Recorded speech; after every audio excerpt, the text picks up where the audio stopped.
think is going to happen in the next 2 weeks? And Greg, what do you think? I think the next 2 weeks we're going to continue to see the new American administration create unexpected ripples, upsetting the status quo, the powers that be.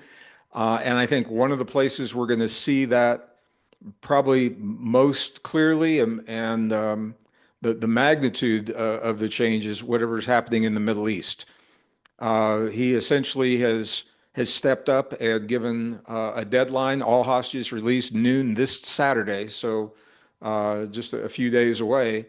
And if not, his exact words, all hell will break loose. We don't know what that means, but it has the potential to upset change the order in the Middle East, and that will have ripple effects throughout the rest of the world.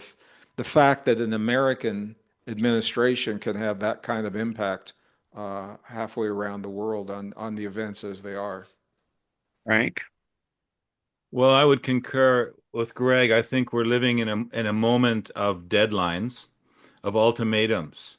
And, we have that, obviously, the hostage ultimatum. And we have some other interesting ultimatums going on too. Like there's been, in the ET world, in the disclosure world, we have people like Stephen Greer making bold claims about whistleblowers bringing absolute proof to the fore. And yeah, but we have yet to see it, right? So I think we're reaching the point where, and the Doge thing too. It's like, how far can this be pushed?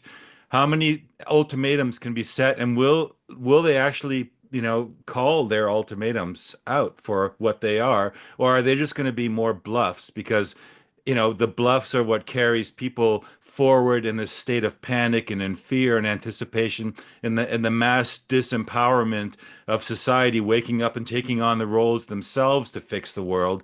So we're following along this narrative, and I just hope that we keep it together, that cooler minds and more sensical ideas prevail.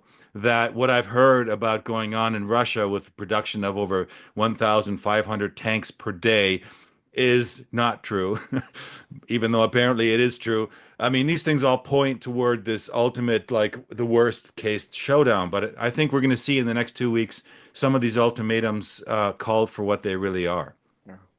Yeah, and I would only add that there are many different sources, unconventional for sure, that are all pointing to April being a particularly volatile or sim s-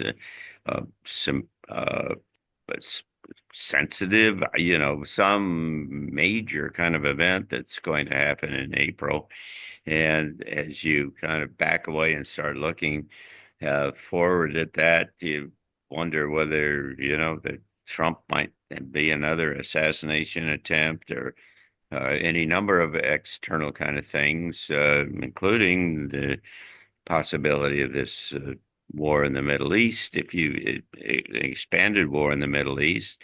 If you follow that track a little bit, you could certainly see the possibility of Russia and China coming in on the side of Iran, for instance. And so there's a lot of stuff up for grabs, and people like Cliff High and others are saying that there's these waves of energy coming through uh, the, from cosmic sources that are changing fundamentally how we all operate. And there will be a series of them going on through the rest of the year. And so, anyway, we're into an amazing kind of extraordinary seminal time.